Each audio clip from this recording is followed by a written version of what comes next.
नमस्कार दोस्तों। आज हिंदी व्याकरण का एक अत्यंत ही महत्वपूर्ण विषय रस की चर्चा करेंगे। रस एक अत्यंत ही महत्वपूर्ण विषय है।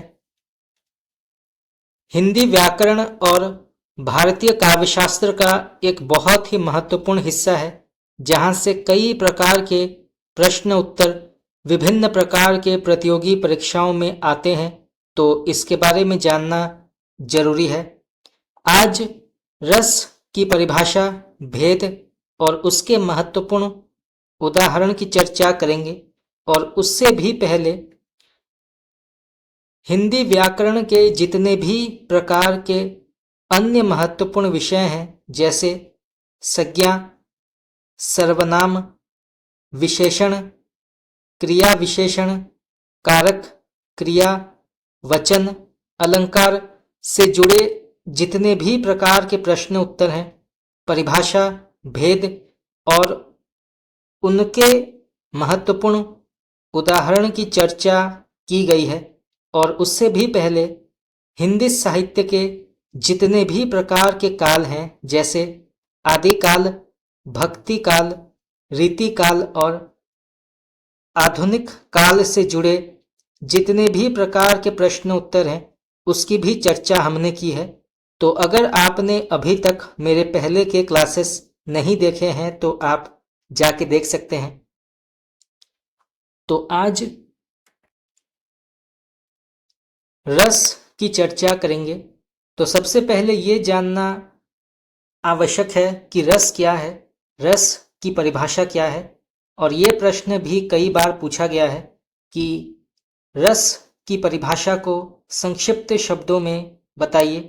तो रस को इस प्रकार से जाना जा सकता है, काव्य या साहित्य में जो भावनात्मक अनुभूति होती है उसे रस कहते हैं।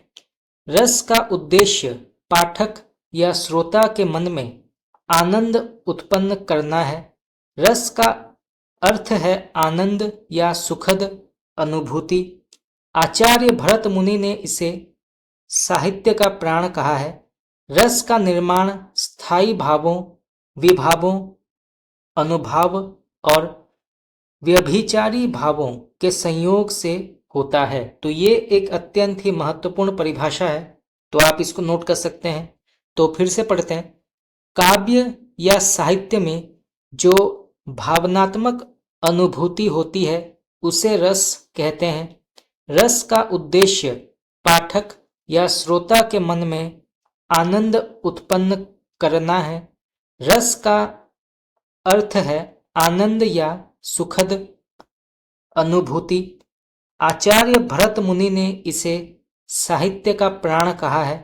रस का निर्माण स्थायी भावों, विभावों, अनुभाव और व्यभिचारी भावों के संयोग से होता है। तो आप इसको नोट कर सकते हैं। चलिए अभी रस के जो महत्वपूर्ण भेद हैं उनकी चर्चा करते हैं। मुख्य रूप से रस को 9 भागों में विभाजित किया गया है, जिन्हें नवरस कहा जाता है। ये नवरस व्यक्ति की विभिन्न भावनाओं को व्यक्त करते हैं। तो मुख्य रूप से रस के 9 भाग माने गए हैं, इसीलिए इसको जो है नवरस कहा जाता है। तो सबसे पहले आता है श्रृंगार रस। ये बहुत ही महत्वपूर्ण रस है, इसीलिए इसको सभी रसों का राजा कहा जाता है। तो आप इसको नोट कर सकते हैं। तो श्रृंगार रस की परिभाषा क्या है? प्रेम, आकर्षण और सौंदर्य की भावना को श्रृंगार रस कहते हैं।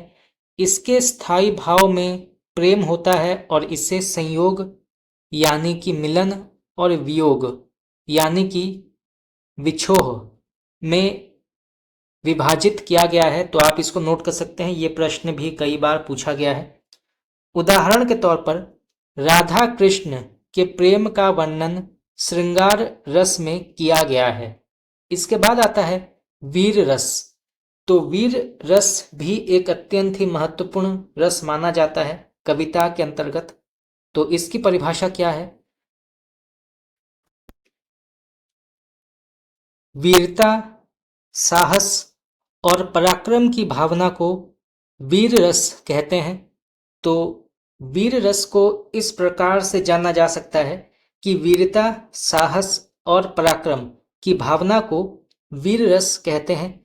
इसके स्थायी भाव में उत्साह होता है और इसके उदाहरण कुछ इस प्रकार हैं। वीरों की भूमि पर जन्मा करता वीर व्रत का पालन। तो इस पंक्ति में जो है वीर रस का भाव जो है वो उत्पन्न होता है, वीरता की भावना जो है वो उत्पन्न होती है। तो इसीलिए ये जो है वीर रस के अंतर्गत आता है। और जितने भी प्रकार के रस हैं उनके स्थायी भावों के बारे में जानना अत्यंत ही आवश्यक है। जैसे वीर का उत्साह है, श्रृंगार का प्रेम है। इसी प्रकार जो अन्य प्रकार के जो रस हैं उनके भी स्थायी भावों के बारे में जानना बहुत ही आवश्यक है। यहाँ से कई प्रकार के प्रश्न आते हैं, तो इसको आप नोट कर सकते हैं। इसके बाद आता है हास्य रस। तो हास्य रस की परिभाषा कुछ इस प्रकार है। यह हास्य और मस्ती की भावना को व्यक्त करता है। तो हास्य रस हास्य और मस्ती की भावना को व्यक्त करता है। इसके स्थायी भाव में हास होता है। उदाहरण के तौर पर मोहन के मुख पर बिखरी है मुस्कान प्यारी प्यारी। तो इस पंक्ति में जो है हास्य भाव उत्पन्न होता है, इसीलिए ये हास्य रस के अंतर्गत आता है। तो आप इसको नोट कर सकते हैं। इसके बाद आता है करुण रस। तो करुण रस की परिभाषा कुछ इस प्रकार है। करुणा, दुख और सहानुभूति की भावना को करुण रस कहते हैं। तो जहां पर करुणा, दुख और सहानुभूति की भावना उत्पन्न होती है वहां करुण रस होता है। इसके स्थायी भाव में शोक होता है। उदाहरण के तौर पर पिता की मृत्यु से पुत्र का हृदय विदीर्ण हो गया। तो इस पंक्ति के माध्यम से जो है दुख या करुणा का भाव उत्पन्न होता है, इसीलिए ये करुण रस के अंतर्गत आता है। तो आप इसको नोट कर सकते हैं। इसके बाद आता है रौद्र रस। तो रौद्र रस की परिभाषा कुछ इस प्रकार है। क्रोध और आक्रोश की भावना को रौद्र रस कहते हैं। इसके स्थायी भाव में क्रोध होता है। उदाहरण के तौर पर रावण का कोप देखकर देवता भी भयभीत हो गए। तो ये एक अत्यंत ही महत्वपूर्ण उदाहरण है, तो आप इसको नोट कर सकते हैं। तो यहां पर यह कहा गया है कि रावण का कोप देखकर देवता भी भयभीत हो गए। तो इस पंक्ति के माध्यम से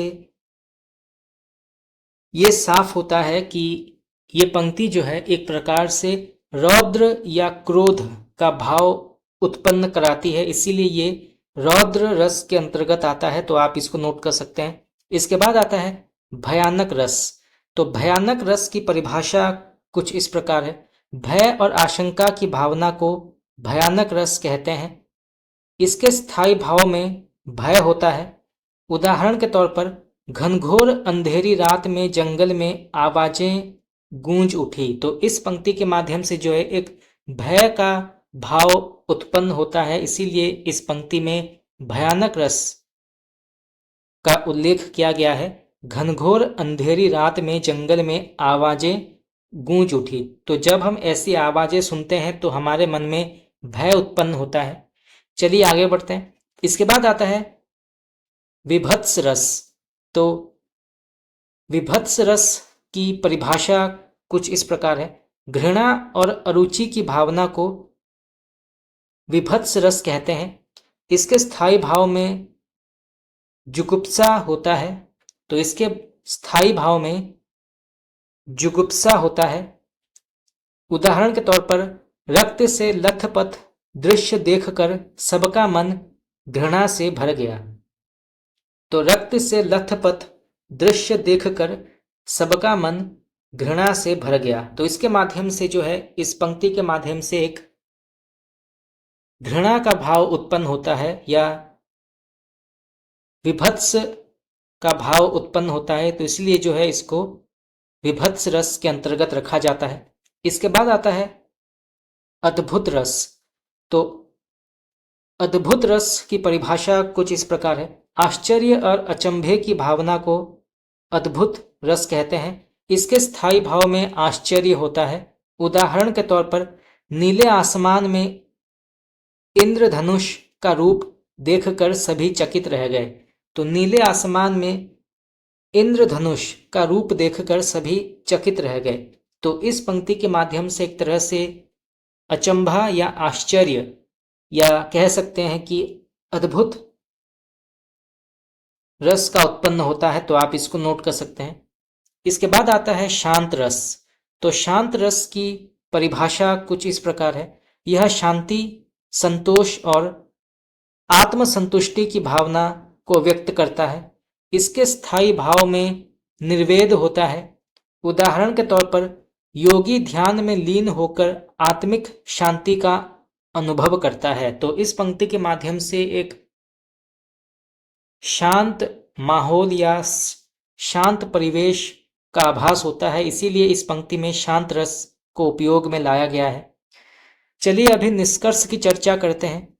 रस कविता या साहित्य का हृदय होता है जो पाठक को विभिन्न भावनाओं की अनुभूति कराता है। प्रत्येक रस किसी न किसी भाव को जागृत कराता है और साहित्य को प्रभावी, आकर्षक तथा आनंदमय बनाता है। तो इसी प्रकार से आज हमने रस का एक बहुत ही छोटा सा व्याख्या आज हमने पढ़ा। रस एक बहुत ही महत्वपूर्ण विषय है, तो इसके बारे में जितना भी पढ़ें उतना कम है और कई प्रश्न यहाँ से आते हैं। तो अगर आप चाहते हैं कि मैं इसका विस्तृत क्लास आपके लिए लाऊं तो आप मुझे कमेंट करके बता सकते हैं। परंतु आज के लिए इतना ही। अगर आप लोगों को मेरा क्लास पसंद आया तो आप मुझे कमेंट करके बता सकते हैं। आपका बहुत बहुत धन्यवाद।